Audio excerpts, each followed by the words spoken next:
Develop yourself to your fullest potential while developing others to theirs. As a professional speaker, I've been talking about the merits of learning organizations for over 20 years. In my view, there is no greater strategic advantage for a company to have than the ability to learn, grow, and adapt to an ever-changing future. When Google recruits programmers, they care less about the languages the applicants already know than their ability to learn new languages, because they know that the ability to learn is the real competitive advantage. Just imagine the competitive potential of two organizations, one with 1,000 people whose skills are stagnant, and the other with 1,000 people who are constantly learning and growing in hundreds of different arenas. Which company would you invest in?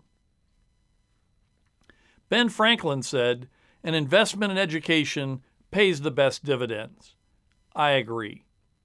So where should you begin? With yourself, of course.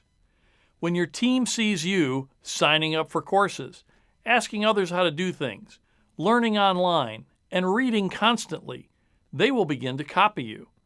"It must be important because our leader is doing it," they will say. I find it also helps to proactively spread your knowledge wealth. Consider starting a company book club, where everyone reads a chapter a week for discussion with the group. Or perhaps one person reads a book and reports on it to the group, and then the group discusses how to best apply those lessons to your company. You may have to be the one to go first, showing the team how to read and share a chapter. Don't make it seem so complex that others are intimidated to try. Remember that the goal is not to show how smart you are, but to build a learning culture. Does your company pay for people to go to conferences or trade shows? If so, do you debrief afterward to download what was learned that can be applied, or to learn about customer insights and competitive activities? Do you review your systems and processes for getting the most out of each event, creating a checklist for the next event to make it even more impactful? Learning cultures are built through the discipline of habit and the habit of discipline. Do you know the number one reason exceptional leaders do not get promoted? It's a reason that's rarely talked about because very few executives will admit it outside of closed doors. Are you ready? It's because they don't want to lose that exceptional leader's contribution in his or her current role. In other words, you're up for a promotion, but you don't get it because your boss thinks you're doing a great job in your current role. And even though he or she knows that you deserve the promotion and could be excellent in the new role, they fear that it will create a hole within your current role that will arrest the forward momentum of the team. So how can you kill two birds with one stone? Chunk your current job down into key areas or discrete tasks. Then assign one of those tasks to a leader who works for you. Coach them in areas where they're struggling. When he or she has mastered that role or task, take it back and assign them another role or task. Continue until they've proven that they can do everything that you can do as well as you can do it. Now you're ready for that promotion because you've trained your replacement and you're creating a learning organization by example. When you do this, it's also important to tell your boss what you're doing. That way, they know when your team member has mastered all the skills and could easily step into your role. In the meantime, you should be asking your boss what roles or tasks you can take off of his or her plate. If your team does the same thing, the whole organization is learning and growing, ready to move into the next role when needed. Cross-training works in the gym, and it's equally powerful at work. What if you exchanged roles or tasks from another department that interfaces with yours? You would both gain insight into how you might work better together and would be learning more about how the organization functions to serve its customers. Being in a constant learning mode is fun. One of the coolest jobs I ever had in college was working for a brand new department store. On day one, we were taught how to unload trucks. On day two, they split the group, and what I will call the fast learners were taught how to check in boxes from the trucks. On day three, they again split the group, and the fast learners were taught how to match packing slips with invoices for payment.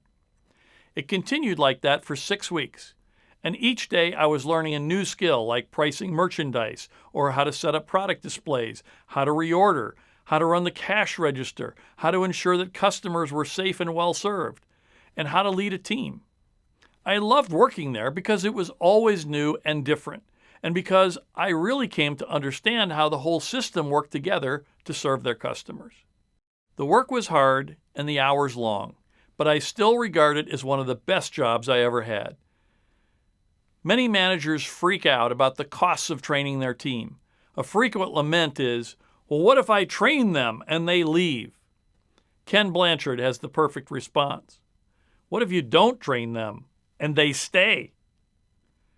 Everyone on your team should have a written learning plan that is constantly updated as they continue to learn. They should be getting input from you, from the HR team, teammates, mentors, and coaches about what goes into their learning plan and how they access the resources they need to learn what's next. Investing in your people shows them that you care and that you expect them to be with the company for the long haul. This in turn creates feelings of loyalty and engenders engagement, which results in better and more focused learning and greater discretionary effort on their part. Investing in your team shows them that you believe in them and that you trust them. Investing in your people shows them that you value their current contributions and that you believe they're capable of much more in the future. Their positive attitudes will become contagious, and customers will reap the benefits in better customer service and more caring, long-term relationships from better equipped team members. Fidelity Investments has won the J.D. Power Quality Award for customer service consistently for many years, along with a slew of other awards for customer service. How do they do it? With training. New hires at Fidelity must complete 6 months of training, including 5 colleges covering each area of the company's services, before they ever talk to a customer. Starbucks has extensive training programs to keep their partners in a constant learning mode, and will even pay for their full college tuition at ASU Online University.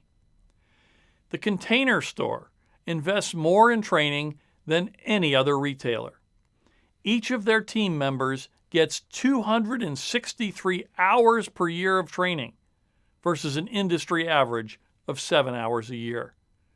Even part-timers get 160 hours per year of training. No wonder they've been on Fortune's list of the top 100 companies to work for over 20 years. Keeping your team in constant learning mode is foundational to we before me leadership. Invest in them and you will reap the benefits. I'd like to leave you with a few questions. What are you learning now that will make you more valuable to your company or more personally prepared for your future? What personal and professional development behavior are you modeling for your team? What is on your written learning plan? What are you doing to proactively develop those who report to you?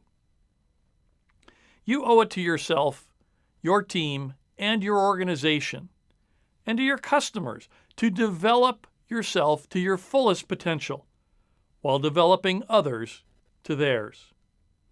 Remember, learning organizations are those best poised to seize the future.